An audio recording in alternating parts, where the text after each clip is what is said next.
고난과 위기가 참 좀 길죠. 코로나19로 국경이 차단되고 사람들이 왕래를 제대로 할 수 없으며 일상생활을 하지 못하게 된 그런 것이 제법 됐습니다. 작년 초부터 시작되었으니 이제 조금 있으면 2년이 다 돼가는 그런 시간들을 우리는 지금 보내고 있습니다. 이 고난이 언제쯤 끝날까? 이 위기가 언제쯤 끝날까들 많은 사람들이 고민하고 또 생각에 많이 쳤습니다. 빨리 끝나야 될 텐데, 조금 더 가면 큰일 날 텐데 하는 걱정도 참 많죠. 그런데 우리가 이 고난 앞에서 우리가 좀 생각해 봐야 될 것은 있어요. 그건 뭐냐면 고난과 위기는 우리가 하나님 앞에 축복을 받을 수 있는 그 축복의 지름이 되기도 한다라고 하는 사실. 위기는 곧 기회라는 말을 합니다. 그래서 이 위기 때, 고난의 때 우리가 어떻게 적용하고 또 어떤 마음 가지고 우리가 삶을 살아가느냐는 것은 굉장히 중요합니다. 사실 인류 역사에 있어서 고난이 없은 때가 있었는가? 없었습니다. 위기가 없었을 때가 있었느냐? 그것도 역시 없습니다. 개인적이든 사회적이든 국가적이든 다 위기는 있었어요. 어려움은 있었어요. 한 치 앞을 더 내가 헤치고 나갈 수 있을까 싶은 그런 어려운 때를 많이 맞았죠. 그런 고통과 역경과 슬픔과 그런 아픔들을 우리가 딛고 오늘 여기까지 왔다는 사실을 아시기를 바랍니다. 시편 119편 67절의 말씀 보면 시인은 이렇게 고백합니다. 내가 고난당하기 전에는 그릇 행하였더니, 고난당하기 전에는 내가 그릇 행하였더니 이제는 주의 말씀을 지키나이다 그랬어요. 이 말을 아주 쉽게 해석하면 뭐예요? 내가 주의 말씀을 지키지 않고 주님께 가까이 하지 않고 주님과 함께 삶을 살지 않았을 때는 그릇 행했다라는 것입니다. 고난의 때였다라는 것입니다. 그래서 이 고난을 통해서 우리가 하나님을 다시 경험할 수 있고 예수 그리스도의 발 앞에 내가 엎드릴 수 있다라고 하는 이 놀라운 기회를 잡은 것. 자주 여러분들에게도 말씀드립니다마는 아이들이 밖에 나가서 놀다 보면 너무너무 재밌거든요. 이 바닷가의 아이들은요, 방학 되면 집에 안 붙어 있어요. 어디 갈까요? 매일 바다로 갑니다. 그래서 보통 이 여름철 되면 아이들이 등 허물을 한 대여섯 번은 벗어줘야 돼. 또 어머니들도 그걸 약간 권장을 했어요. 그래야 너 겨울에 감기 안 걸린다. 감기한 거 허물 부르는 거하고 무슨 상관이 있는지 모르겠는데 새까맣게 하죠. 여러분, 다 그런 시간들을 겪으면서, 고난을 겪으면서 우리가 성숙해졌고요. 또 예전에 알지 못했던 것, 예전에 소중하게 여기지 못하던 것들, 반대로 또 예전에 그렇게 소중하게 여기던 것들이 고난 이후에 달라지는 거죠. 그러면서 우리가 조금씩 어린이의 때를 벗으면서 모습을 버리면서 조금씩 이렇게 성숙해지는 거예요. 현대인들이 정신적으로 앓고 있는 질병들이 많죠. 특별히 두려움증. 지난 시간에도 말씀드렸습니다마는 참 두려움증이 많습니다. 두려움에 대한 둔감한 것도 문제지만은 너무 민감하게 반응하는 현대인들은 두려움에 쌓여 있어요. 이렇게 되면 어떡하지? 저렇게 되면 어떡하지? 직장 다니는 사람은 내가 직장에서 혹시 해고당하면 어떡하지? 사업하시는 분들 어떻게 해요? 내가 사업하다가 이게 부도 나면 어떡하지? 식당 하시는 분들은 손님이 안 오면 어떡하지? 뭐 이런 등등. 또 뭐예요? 지금은 건강하지만은 내가 아프면 어떡하지? 아픔에 대한 걱정. 한마디로 예측 불허의 미래에 대해서 그렇게들 두려워하고 있다는 것입니다. 다음은 현대인들의 질병 중에는 외로움이라는 것이 있어요. 군중 속의 고독이라고 그랬나요? 사람들이 그렇게 많은데도 불구하고 외로움을 타는 거예요. 그들이 생각하는 것은 머릿속에 뭘 생각을 해요? 누가 내 어려움을 알까? 누가 내 걱정을 알까? 내 슬픔을 알까? 이런 두려움을 가지고 있어요. 그래서 자꾸 슬퍼져요. 그 슬픔을 달래려고 술도 마시고 세상에 가장 좋다라고 하는 것들을 다 해보려고 그래. 그러면 좀 괜찮은 줄 알고. 누군가가 나를 알아주지 않는 것 같은, 이해해주지 않는 것 때문에 외로움을 탑니다. 그 다음에 뭐가 있어요? 분노를 잘합니다. 특별히 우리나라 분들은 분노 게이지가 마치 고장난 것처럼 분노심이 심해요. 아주 사소한 것 가지고도 분노를 냅니다. 부부간에도 친구간에도 직장의 상호 동료들 간에도 분노를 잘 냅니다. 운전하시는 분들 보면 그 차량 운전하는 가운데도 화를 많이 냅니다. 이 현대인들의 특징입니다. 질병입니다. 조금만 마음에 안 들어도 큰 소리를 내죠. 아주 고함을 칩니다. 욕설을 담습니다. 이것도 역시 하나의 정신병에 해당이 된다고 하는 것. 믿음의 사람들은 이런 것을 하나씩 하나씩 피해가야 돼요. 두려운 거, 외로운 거, 그 다음에 뭐라고 그랬어요? 분노하는 것. 그것도 쉽게 분노하는 것. 화를 내지 안 해도 될 상황 가운데 쉽게 화내는 것들. 그래서 이런 상황에 위기가 와도 두려움에 대한 위기, 외로움에 대한 위기, 화냄에 대한 위기, 이 현대인들이 앓고 있는 질병 중에 한 가지라고 하는 것들, 그것들을 잘 승화시켜서 새로운 기회를 만들어내는 하나님, 창조주 하나님의 그 아들 된 저와 여러분들이 그 위기를 기회로 만들어갈 줄 아는 능력과 지혜와 힘이 여러분들에게 주어지기를 바랍니다. 사람들이 위대함은 다른 데 있지 않아요. 나와 위대하다고 하는 사람들이 차이가 없습니다. 이목구비가 뭐가 차이가 나겠어요? 눈, 코, 입 다 있죠. 근데 그들과 보통 범인들과의 차이는 뭐냐면 그들은 위기를 극복해냈다라는 것이에요. 더 이상 위기 가운데 멈춰 있지 않고 위기를 기회로 삼았다라고 하는 것이죠. 사랑하는 여러분, 저와 여러분에게 주어진 시간들을 지금 모든 사람들이 위기라고 하고 위험이라고 그러고 고통스럽다고들 말을 합니다. 이런 위기가 왔을 때 우리들이 어떻게 할까? 여러분, 낙심하지 말기를 바랍니다. 낙심하면 안 돼요. 왜 자살을 할까요? 낙심하기 때문에, 삶의 희망이 보이지 않기 때문에, 절망되기 때문에 자살들을 합니다. 낙심하면 안 돼요. 우리가 지금 현재 내가 낙심하는 그 부분에서 우리 시선을 떼야 돼요. 나를 낙심케 하고 내 마음을 무너뜨리게 하는 그런 요소에서 우리 시선을 떼야 돼요. 그리고 그 시선을 어디에 둬야 되느냐? 바로 하나님께 두어야 돼요. 하나님 바라보라는 얘기죠.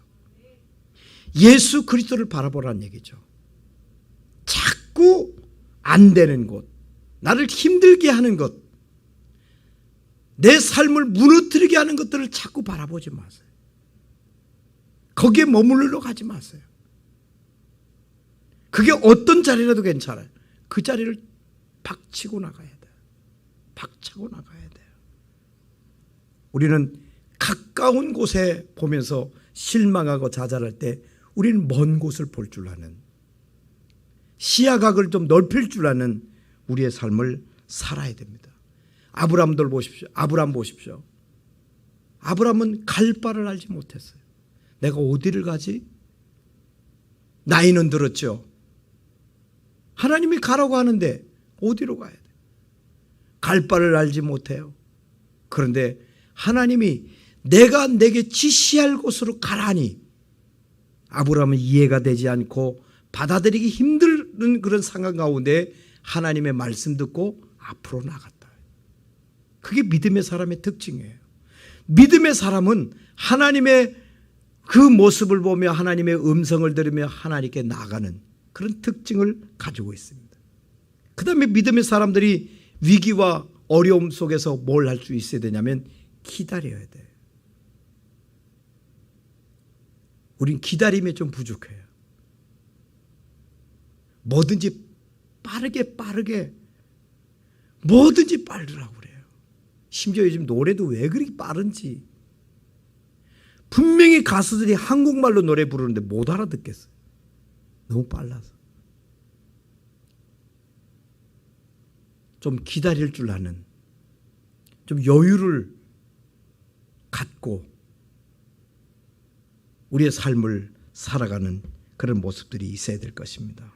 그 다음에 어려움이 있을 때 하나님을 찾아라고 하는 것, 우리가 많이 듣는 얘기 아닙니까? 하나님을 부지런히 찾아야 해요. 위기는 하나님을 만나는 참 좋은 기회로 삼으셔야 돼요. 위기를 당했는데도 불구하고 하나님을 만나지 못한다면 우리의 삶은 정말 절망입니다. 하나님을 만나지 못하기 때문에 우리의 삶이 절망이 오는 것이에요. 야고보서 5장 13절에서 야고보 사도는 우리에게 이런 얘기를 합니다. 너희 중에 고난당하는 자가 있느냐? 너희 중에 고난당하는 자가 있느냐? 저는 기도할 것이요.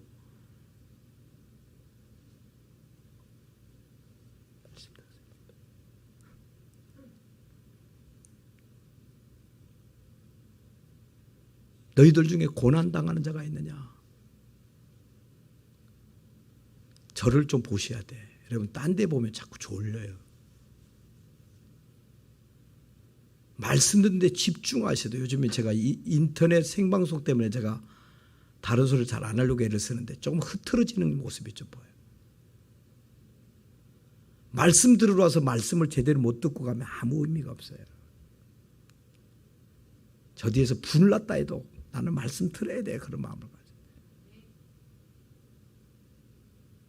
우리는 지금 인터넷으로도 예배를 드릴 수 있습니다만 이 교회당까지 오셨잖아요. 교회당까지 오셨으면 강단을 집중하고 보셔야죠. 뭘 보세요? 너희 중에 고난은 당하는 자가 있느냐? 저는 기도할 것이요. 즐거워하는 자가 있느냐? 저는 찬송할지니라. 굉장히 중요한 말씀을 하셨어요. 고난 당하는 자가 있으면 기도해라. 고난을 당했는데도 기도하지 않고 하나님께 얘기하지 않고 주님께 의논하지 않는다면 소망이 없어요. 오늘 본문 요한복음 2장 말씀 우리들이 잘 아는 말씀이에요. 이 강단에서도 자주 말씀을 전한 부분이기도 합니다. 가나 혼인잔치집에 위기가 찾아왔어요. 그것도 결정적인 위기 말이죠.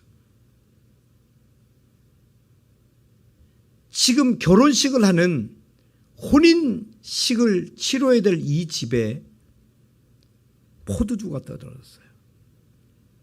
우리야 포도주 없으면 다른 거 쓰지 하지만 이스라엘에 있어서 잔치집에 포도주는 굉장히 중요한 역할을 하는 것입니다.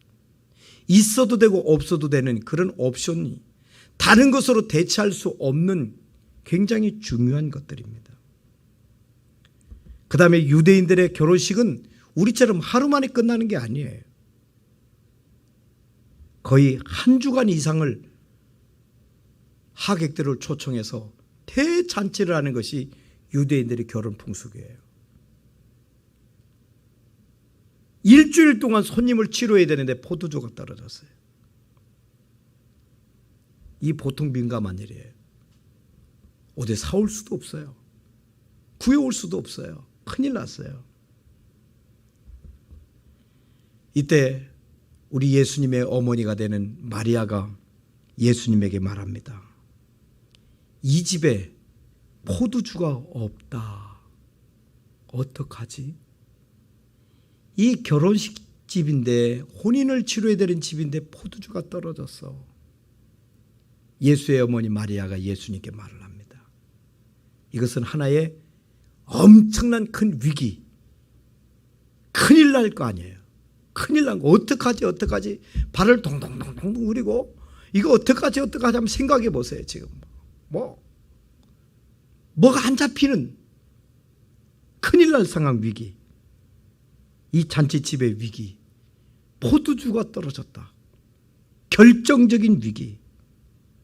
예수님의 어머니가 예수님께 이런 부탁합니다. 포도주가 없다. 그 실상을 예수의 어머니 마리아가 예수님께 말을 했어요. 그때 예수님의 대답은 참 서운하기까지 할 대답을 어머니에게 합니다. 여자여, 나와 무슨 상관이 있나이까? 내 때가 아직 이르지 못하였다. 그 말을 예수님이 포도주가 떨어졌다고 전해지는 마리아에게, 어머니 마리아에게 말을 합니다. 주님의 대답은 굉장히 소극적이죠. 우리가 이렇게 생각해 볼 수가 있어요. 예수님이 하신 말씀 보면 이 집에 포도주가 떨어졌다고, 그게 나와 무슨 상관이 있어요? 나는 하객인데. 그렇게 우리가 받아들일 수 있지 않습니까? 어머니는 상당한 위기감을 가지고 예수님께 말을 했는데, 그 상황을 얘기했는데 예수님의 대답은 여자여, 나와 무슨 상관이 있나이까? 여기 어머니를 여자여라고 부르는 이 부분 가지고 우리들은 좀 불편한 감정을 가져요. 어떻게 감히 아들이 어머니한테 여자여, 여러분의 아드님들이 여자여 그래 보세요. 기가 막힐걸요. 지금 그 상황이 벌어졌어요. 만약 우리가 어머니를 향해서 여자여 부른다면 뺨을 맞을 거예요. 버릇없는 자식으로 취급받겠죠. 앞에 아무리 아름다운 수식을 붙여도 마찬가지입니다. 아름다운 여자여 이렇게도 안 됩니다. 어떻게 여자여라고 할 수 있어요, 자식이. 그런데 유대적인 호칭에는요, 오해가 없으셔야 돼요. 유대인들의 그 호칭, 상대방을 부르는 그 호칭에는 여인이라는 개념이 존칭어 개념도 있어요. 우리하고 좀 달라요. 존칭어, 높여서 부르는 말이에요. 그래서 예수님은 여자여라고 하면서 이 집에 포도주가 떨어진 것이 나와 무슨 상관이 있나이까? 예수님께서 오늘 본문에 말씀하시죠. 즉, 이 일에 내가 나설 겨를이 안 된다는 것이죠. 내가 나서야 되나요? 정말 이 집에 위기가 왔어요. 우리는 개인적으로나 사회적으로나 위기를 지금 당하고 있습니다. 정말 예측 불허예요. 이 코로나가 언제 끝날까? 코로나 백신을 맞으면 괜찮겠지, 좋아지겠지 했는데 백신을 2번째로 다 받았는데도 불구하고 코로나의 양성 판정을 받아요. 이상한 변이가 많이 발생된다고 그래요. 우리에게는 걱정스럽죠. 물질적으로는 어떻습니까? 경제적 위기가 제일 일반화되어 있지 않습니까? 그러나 돈으로도 해결되지 않는 위기, 아무리 돈이 많아도 해결할 수 없는 위기, 이거야말로 더 큰 위기입니다. 대인관계, 돈으로 어떻게 돼요? 질병 문제도 마찬가지입니다. 예기치 못한 사건 사고들 어떻게 돈으로 해결될 수가 있나요? 오늘 우리들의 현실을 압박하고 있습니다. 그렇다면 오늘 이 예배를 드릴 우리 예인 가족 여러분, 여러분들 개인적으로는 어떤 위기를 갖고 있습니까? 위기는 극복하면 기회가 됩니다. 위기가 없을 수는 없습니다. 위기를 당하는 것은 어떤 면에서는 당연합니다. 그러나 위기를 극복하지 못할 때, 극복을 해결하지 못할 때 그게 정말 큰 위기가 된다는 것. 그 위기를 극복하면 또 다른 기회가 우리에게 주어져서 우리는 새로운 세계로, 새로운 장으로 나갈 수 있다라고 하는 것. 우리에게 크고 작은 위기가 있습니다. 이 혼인집에 지금 포도주가 떨어졌다. 마치 우리들 가정에 나타나는, 가정에서 있어지는, 또 나타나는 그 현상을 우리에게 얘기해 주고 있습니다. 오늘 우리 사회의 위기고 내 개인적인 위기일 수도 있고 국가의 위기일 수 있습니다. 그런데 이 혼인집은 가나에 있는데, 가나 혼인집이라고 하는 가나 혼인집의 스토리를 요한복음 2장에 말씀하고 있죠. 가나는 갈릴리 지방에 있는 곳인데, 가나는 포도 산업이 아주 왕성한 곳이에요. 적당한 언덕이 있고요, 앞에 큰 게네사렛 호수를 앞에 두고 있고요, 참 지형적으로 포도가 정말 자라기 좋은 그런 환경을 가지고 있는 곳이더라고요. 그런데 가나의 포도주는 우리나라에서 파는 포도주보다 훨씬 좋습니다. 우리가 상상할 수 없는 그 품질이 좋습니다. 그만큼 가나의 포도주는 지금도 유명하게, 세계적으로 유명한 그런 포도주입니다. 가나 혼인잔치 당시는 농경사회이기 때문에 포도주를 사지는 않았어요. 마트 같은 데 가서 사올 수가 없었습니다. 집집마다 포도주를 장만을 해야 되죠. 그러니까 잔치 앞두고 얼마나 많은 양의 포도주를 준비했겠습니까? 결혼을 할 계획이 있는 집에는 거기에 상응하는 상당한 많은 이 포도주를 준비를 하는데, 그래서 포도주가 떨어지면 이것은 상당한 큰 문제였어요. 요즘처럼 상거래를 하는 때라면 비싼 돈을 주고라도 사오면 되잖아요. 대체하면 되잖아요. 그런데 그럴 수가 없었어요. 이 집에 포도주가 떨어진 위기, 결혼식을 치르는데 포도주가 떨어졌다. 그리고 잔치를 성공적으로 잘 마치려고 한다면 이 포도주는 반드시 있어야 되는데 이런 위기죠. 여러분들에게 반드시 뭐가 있어야 되는데 그게 없다. 그게 위기 아니겠어요? 내가 지금 건강해야 되는데 건강에 손실이 있다. 그건 큰 위기가 아니겠습니까? 만약 포도주가 떨어진지라고 성경이 끝났다면 오늘 요한복음 2장 말씀은 기록될 필요가 없어요. 심지어 예수님의 첫 번째 공생이 시작하면서 첫 번째 기적을 이 혼인잔치집에서 시작을 하십니다. 위기가 극복된 잔치집의 축복은 오늘 우리에게 주는 교훈이 있어요.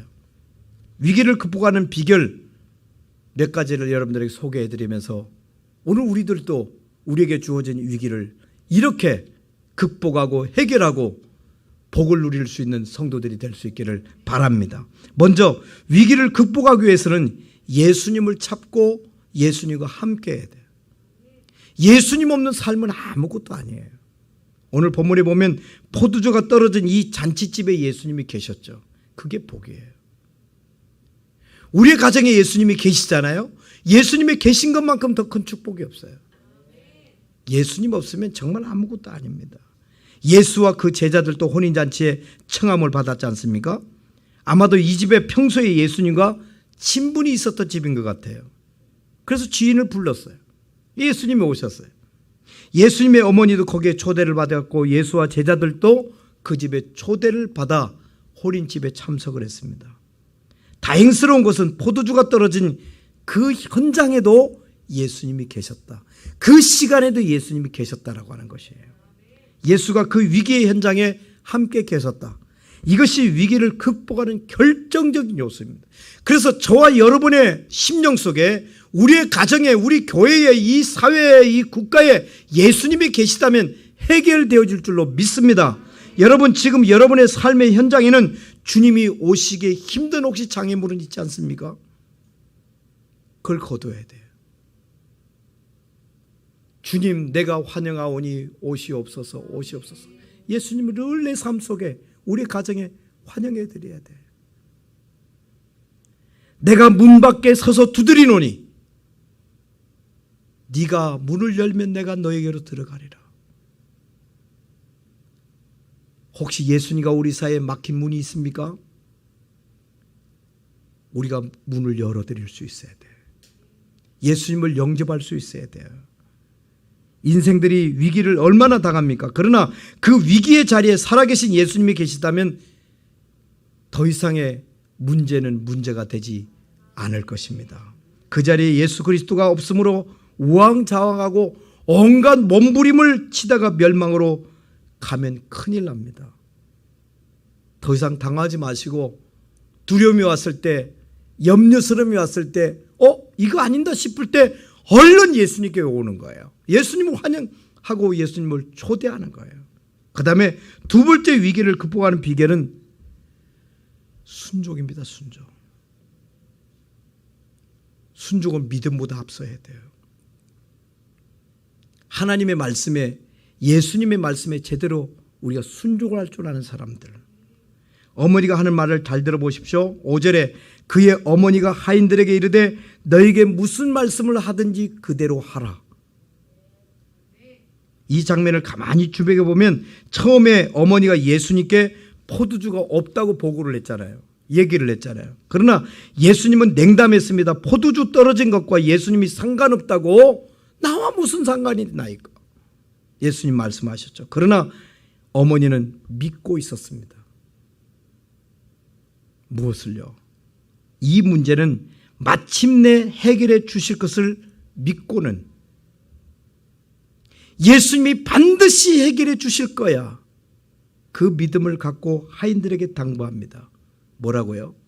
얘들아, 하인 여러분, 너희들은 예수님이 무슨 말씀을 하든지 그대로 해야 됩니다. 토달지 마십시오. 여러분의 생각을 회전시키려고 하지 마십시오. 무슨 말씀하든지 저 예수님이 말씀하시거든 그대로 하십시오. 경험을 내려놓으십시오. 여러분의 생각을 내려놓으십시오. 여러분의 처지와 환경을 내려놓으십시오. 예수님이 말씀하신 대로 하십시오. 예수님이 하인들에게 명령을 했어요. 마리아의 믿음처럼 예수님이 하인들에게 말합니다. 거기 유대인의 결례를 따라 두세 통 드는 돌 항아리 6이 놓여있느니라. 예수께서 저희에게 이르시되 항아리에 물을 채우라. 예수님의 말씀 명령하셨거든요. 첫 번째 명령은 항아리에 물을 채우라는 것입니다. 하인들이 가득 채웠죠. 떠서 연회장에 갖다 주어라. 두 번째 명령입니다. 첫 번째 명령은 가득 채우라.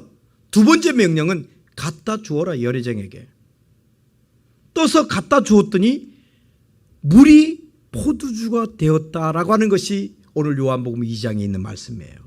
예수님의 말씀은 두 마디입니다. 항아리에 물을 채우라. 떠서 갖다 주어라. 어머니가 하인들에게 부탁한 말은 예수님이 무슨 말씀을 하든지 그대로 해라. 저도 여러분에게 말씀을 권면합니다. 이 강단에서 예수 그리스도께서 여러분에게 무슨 말씀을 하든지 행함과 순종이 있는 우리 성도들이 되시기를 바랍니다. 하나님의 기적은 성도의 순종에 나타납니다. 왜 저 사람은 저런 복을 받는데 왜 나는 그런 복을 누리지 못할까? 능력을 소유하지 못할까? 순종 문제에 있습니다. 내가 과연 얼마나 하나님의 말씀에 하나님의 뜻에 순종하며 내가 삶을 살았던가를 돌아봐야 됩니다. 사람들이 위기를 당하면 하나님을 놓쳐버리고 심지어 하나님을 잊어버리고 등지는 경우가 많은데 이것은 위기를 극복하는데 전혀 도움이 되지 않습니다. 점점 더 깊은 수렁에 빠질 뿐입니다. 우리가 위기를 당할수록 여호와를 향하여 바라보아야 하고 그분의 말씀에 순종하고 주여 나에게 말씀하옵소서 내가 말씀을 듣겠나이다 하는 청종의 자세를 갖는 것입니다. 주님께서 하인들에게 말씀하신 것이 쉬운 것 같지만은 사실 하인들 편에서 볼 때는 절대 쉬운 말이 아닙니다. 물을 채우라. 물을 채우면 되지. 갖다 줘라. 뭐가 있으니까 갖다 주면 될 거 아니야? 우리가 그렇게 생각할 수가 있어요. 하인들 입장에서 생각해 보세요. 이 결례를 위한 항아리는 그냥 물을 부어놓고 밖에서 안으로 들어오는 사람들에게 유대인들은 이스라엘 사람들은 샌들 같은 걸 신고 다니기 때문에 발을 씻는 데 사용하는 정결 예식을 할 때 쓰여지는 물이에요. 결례를 따라 그런 말을 했잖아요. 밖에서 들어오는 사람 손을 씻는 물, 발을 씻는 물. 근데 지금 포도주가 떨어져서 야단났는데 어디 가서 포도주를 구해와야만 해결되어질 것인데 결례를 위해서 사용하는 항아리에 물을 부으라고 하잖아요. 어떻게 이성적으로 경험적으로 받아들일 수가 있겠어요? 개똥이네 집에 가서 말똥이네 집에 가서 구해와라 해도 뭐 할 건데, 지금부터 여러분들은 이 마을 곳곳에 다니면서 포도주가 있는지 살펴보시기 바랍니다. 이래도 갈똥말똥인데. 여기에 물을 부어서 어떻게 포도주를 만들 수 있겠습니까? 예? 이런 헛수고를 왜 합니까? 그리고 항아리에 물을 채우는 일은 손님들이 오기 전에 채워놓고 손님이 그 집에 왔을 때 씻는 것인데 이미 손님들이 다 와 있는데 무슨 물이 또 필요해? 이런 생각을 가질 수가 있어요. 다 진 잔치집에 와서 다 먹던 중에 포도주가 끊어졌잖아요. 결례 행위를 할 일이 없는데, 상식적으로 보면 예수님의 명령은 하인들 입장에서 받아들이기 힘든 부분이었어요. 어떤 면에서는 이 예수라는 사람이 참 신기한 것을 우리에게 하라고 하는구나, 미친 것 아니야? 라고 할 수도 있어요. 그래서 어머니가 하인들에게 미리 당부한 거예요. 뭐라고? 무슨 말씀을 예수님이 하든지 그대로 해라. 무슨 말씀을 하든지. 여러분들이 하나님의 뜻에 대해서 미리 속단하지 마십시오. 예단하지 마십시오. 순종은 하나님 아버지께서 그 자리에 개입하시는 길을 열어주시는 것입니다. 여러분, 순종이라는 것은 위기의 때에 값진 능력을 발휘하는 것입니다. 이럴 때일수록 우리 하나님 말씀에 좀 더 철저하게 순종하십시오. 하라면 하고요, 하지 말라면 하지 않는 거예요. 그 순종 말이죠. 우리는 위기를 당하면, 고난을 당하면 순종한 일을 핑계합니다. 내가 좋을 때 같으면 하겠지만 이렇게 힘든데 어떻게 해요? 우린 그렇게 반응을 합니다. 순종하는 것이 나는 안 해도 되겠죠. 스스로 면제받기를 원하는, 나는 순종 안 해도 되겠죠. 이렇게 생각할 때가 있습니다. 그러나 무슨 말씀을 하든지 그대로 행하는 순종이 따라야 된다는, 순종에 예외된 자는 없다 믿으시기를 바랍니다. 이 혼인잔치의 위기를 극복하는 가장 중요한 요건 중에 하나가 하인들이 예수님의 말씀을 그대로 순종해야 하는 것인데, 하인들은 지금 어떻게 했다? 순종을 했어요. 그렇기 때문에 요한복음 2장에 예수님의 공상의 첫 사역을 기록하고 있는 것입니다. 그래서 순종했더니 물이 변하여 포도주로가 변하는 대역사가 일어난 것입니다. 위기 때에 본색이 드러나요. 편안할 때는 몰라요. 우리 성도님들 중에도 편안할 때는 저 사람 믿음이 있는지 없는지, 하나님을 잘 믿는지 의지하는지 기도하는지 잘 몰라요. 위기 때를 보면 알아요. 바로 이런 코로나19 이런 위기 때 어떤 믿음을 갖고 있는지, 어떤 예배관을 갖고 있는지, 어떤 충성을 하고 있는지 이때 보면 알 수가 있어요. 위기의 때에 자신을 위하느냐 남을 위하느냐 하나님의 영광을 위하느냐, 그 모습이 적나라하게 드러난다는 것. 히브리서 5장 8절로 9절에 보면 그가 아들이시라도 받으신 고난으로 순종함을 배워서 온전하게 되었은즉 자기를 순종하는 모든 자에게, 잘 들어보세요, 자기를 순종하는 모든 자에게 영원한 구원의 구원이 되시고, 순종하는 자에게 우리가 영육간의 구원을 받는 축복을 주신다고 말씀합니다. 그 다음에 세 번째, 위기를 극복하는 길은 최선입니다. 최선을 다하십시오. 오늘 본문에 보면 아름다운 최선을 하는 것을 모습을 봅니다. 어머니가 예수님께 요청했을 때 예수님의 대답은 냉담이 있죠. 나와 무슨 상관이 있어요? 내가 나설 일이 아니지 않습니까? 그럼에도 불구하고 예수님의 어머니는 인내를 가지고 예수님께 해결해 주실 것을 요청을 했습니다. 최선을 다하고 있는 것이죠. 하인들에게도 부탁합니다. 하인들이 어머니의 당부를 받은 그대로 끝까지 순종을 완료하죠. 채우라니까 물을 채우고요. 연회장에게 갖다 주라니까 갖다 주는 마리아도 하인도 결정적인 일의 역할을 감당해야 될 사람들이 최선을 다해서 순종하는 모습을 우리는 볼 수가 있습니다. 사랑하는 여러분, 오늘 우리에게 위기의 때에 일어나는 불신앙은 최선을 다하지 않는다는 것이에요. 우리가 어떤 일을 하든지, 직장에서 일을 하든지, 사업을 하든지, 우리 가사일을 돕든지 최선을 다해야 돼요. 죽도록 충성하라고 성경 우리에게 말씀해 줍니다. 일을 하더라도 건성건성하려고 하지 마십시오. 다 사람도 사람을 볼 줄 알아요. 저 사람이 얼마나 정성을 다해서 하고 있는지, 최선을 다하는지, 청소하는 일이든 공장에서 일을 하는 일이든 손님을 대하는 일이든 정말 최선을 다하는지, 극진한 섬김을 다하는지를 볼 수 있다는 것이에요. 이럴 때일수록 여러분 진가를 보여야 돼요. 요즘 지금 올림픽 시대인데